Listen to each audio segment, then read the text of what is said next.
Hi friends, ಎಲ್ಲರಿಗೂ ನಮಸ್ಕಾರ. ಇದು ಗುರುವಾರದ ಸಂಜೆ ಮಿನಿ ಬ್ಲಾಗ್ ಆಗಿರುತ್ತೆ. ಗುರುವಾರ ರಾಯರಿಗಾಗಿರ್ಬೋದು, ಹಾಗೆ ಸಾಯಿಬಾಬಾಗಾಗಿರ್ಬೋದು ವಾರ ಇರೋದ್ರಿಂದ ನಾನು ಕೂಡ ನಮ್ಮನೇಲಿ ಚಿಕ್ಕದೊಂದು ಸಾಯಿಬಾಬಾ ವಿಗ್ರಹ ಇದೆ. ಅದನ್ನು ಕೂಡ ಗುರುವಾರ ಸಂಜೆ ಪೂಜೆನ ಮಾಡ್ತೀನಿ. ಗಗನ್ ಕೂಡ ಬೆಳಗ್ಗೆ ಸ್ನಾನ ಎಲ್ಲ ಮಾಡಿಕೊಂಡು ಹೂವೆಲ್ಲ ತೆಗೆದು ನೀಟಾಗಿ ಹೂವು ಮುಡಿಸಿ ದೀಪ ಎಲ್ಲ ಕಚ್ಬಿಟ್ಟು ಸ್ಕೂಲ್ಗೆ ಹೋಗಿದ್ದ. ಹಾಗೆ ನಾನು ಸಾಯಿಬಾಬಾ ವಿಗ್ರಹಕ್ಕೆ ಪೂಜೆ ಎಲ್ಲ ಮಾಡಿದ್ದಾಯಿತು, ನೋಡ್ತಾ ಇರ್ಬೋದು ನೀವು. ಹಾಗೆ ಪೂಜೆ ಎಲ್ಲ ಮುಗ್ದಿದ್ದಾದಮೇಲೆ ಏನಪ್ಪ ಸಾಂಬಾರು ಮಾಡೋದು ಅಂತ ಚಿಂತೆ ಮಾಡ್ತಾಯಿದ್ದೆ. ಡೈಲಿ ಸಾಂಬಾರು ಮಾಡೋದೇ ಒಂದು ದೊಡ್ಡ ತಲೆಬಿಸಿ ಅಂತಲೇ ಹೇಳ್ಬೋದು. ಹಾಗೆ ನನಗೆ ಕಂಡಿದ್ದು ಮೂಲಂಗಿನ ನಾನು ಒಂದು 4 ಮೂಲಂಗಿ ತೊಗೊಂಡು ನೀಟಾಗಿ ಸಿಪ್ಪೆ ಎಲ್ಲ ತೆಗೆದು ಎತ್ತಿಟ್ಕೊಂಡಿದ್ದೀನಿ. ಹಾಗೆ ಅದ್ರ ಜೊತೆಗೆ ನಾನು ಒಂದು ಆಲೂಗಡ್ಡೆನ ತೊಗೊಂಡಿದ್ದೀನಿ.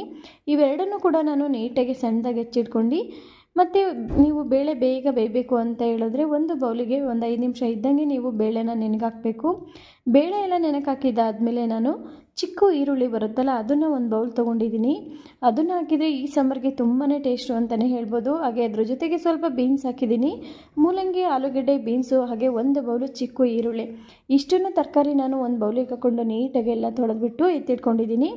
ಹಾಗೆ ನಾನು ಇವಾಗ ಗ್ಯಾಸ್ನ ಆನ್ ಮಾಡಿಕೊಂಡು ಒಂದು ಕುಕ್ಕರ್ನ ಇಟ್ಟು ಮೊದಲಿಗೆ ನಾನು ಒಂದು ಬೌಲ್ ಬೇಳೆನ ಹಾಕಿ ಆಮೇಲೆ ಇಡೀ ತರಕಾರಿನ ಅದರೊಳಗಡೆ ಹಾಕ್ತೀನಿ. ಹಾಗೆ ಅದ್ರ ಜೊತೆಗೆ ನಾನು ಟೊಮೊಟೊ, ಈರುಳ್ಳಿ ಎಲ್ಲದನ್ನು ಹಾಕಿ ಸ್ವಲ್ಪ ಅರಿಶಿನ ಹಾಗೆ ಜೀರಿಗೆ, ನೀರು ಹಾಕ್ಬಿಟ್ಟು ಲಾಸ್ಟಲ್ಲಿ ಸ್ವಲ್ಪ ಎಣ್ಣೆ ಹಾಕಿ ಸಾಲ್ಟ್ ಹಾಕಿ ಒಂದು 3 ವಿಸಲ್ ಹೊಡ್ಸ್ಕೊತೀನಿ. ತುಂಬಾ ಚೆನ್ನಾಗಾಗುತ್ತೆ ಸಾಂಬಾರು ಅಂತಲೇ ಹೇಳ್ಬೋದು. ಈ ಸಾಂಬಾರಿಗೆ ನೀವು ಖಾರ ರುಬ್ಬೋ ಅವಶ್ಯಕತೆ ಇರಲ್ಲ. ಈಗ 3 ವಿಸಲ್ ಬಂದಿದ್ದಾಯಿತು, ನೋಡ್ತಾ ಇರ್ಬೋದು.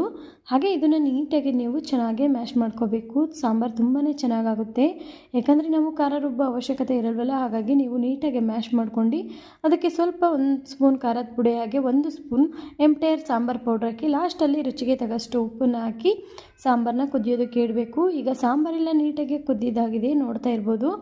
ಸಾಂಬಾರೆಲ್ಲ ಕುದ್ದಿದ್ದಾದಮೇಲೆ ನಾನು ಒಂದು ಪಾತ್ರೆನ ಇಟ್ಬಿಟ್ಟು ಅದಕ್ಕೆ ಸ್ವಲ್ಪ ಎಣ್ಣೆನ ಹಾಕಿ ಮೊದಲಿಗೆ ನಾನು ಸಾಸಿವೆ, ಕರಿಬೇವಿನ ಸೊಪ್ಪು ಹಾಗೆ ಬೆಳ್ಳುಳ್ಳಿ, ಇಷ್ಟು 3 ಕೂಡ ನಾನು ಒಗ್ಗರಣೆ ಹಾಕಿ ಸಾಂಬಾರೊಳಗಡೆ ಹಾಕ್ತಾಯಿದ್ದೀನಿ. ಸಾಂಬಾರು ಕೂಡ ರೆಡಿ ಆಯಿತು, ಇವಾಗ ನೋಡ್ತಿರ್ಬೋದು. ಅದ್ರ ಜೊತೆಗೆ ಬಿಸಿ ಬಿಸಿ ಅನ್ನ ಹಾಗೆ ಈ ಸಾಂಬಾರಿಗೆ ಸೂಪರ್ ಕಾಂಬಿನೇಷನ್ ಅಂತಲೇ ಹೇಳ್ಬೋದು. ನೋಡ್ತಿರ್ಬೋದು, ನಮ್ಮ ಮನೇಲಿ ಈ ಸಾಂಬಾರು ಮಾಡಿದ್ರೆ ಎಲ್ಲರೂ ಇಷ್ಟಪಟ್ಟು ತಿಂತಾರೆ. ಈ ವಿಡಿಯೋನ ಇಲ್ಲಿಗೆ ಎಂಡ್ ಮಾಡ್ತಾಯಿದ್ದೀನಿ. Thank you.